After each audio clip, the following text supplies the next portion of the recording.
But I said, Mr. Bell, let's go on Center Street Hill. His home was bombed again. There was rioting.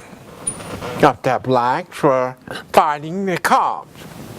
I was angry, and I did something that I shouldn't have done. I was going to leap out the car and jump on this cop. He threw me in the car, put the gun in my chest, and told Mr. Bell, if you don't turn this car around, I'm going to kill him. Well, growing up in Birmingham, Alabama, I saw a lot of racism. It was an era of white supremacy. Birmingham was a city of very rigid segregation, more rigid than any other city in the country.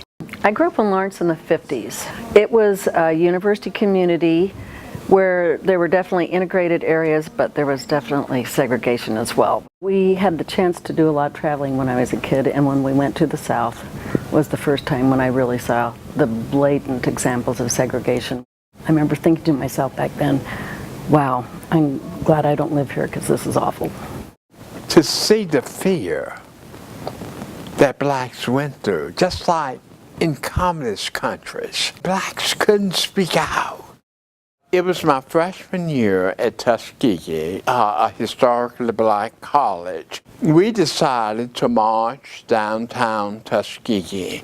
As we left the campus, there was a black business. There was all these old people. What encouraged me was, they said, go on and march, children. Go on and march. And I ended up leading the march before national TV. But as we got downtown, there were the whites, a mob. And they said, look at the blackbirds, look at the blackbirds.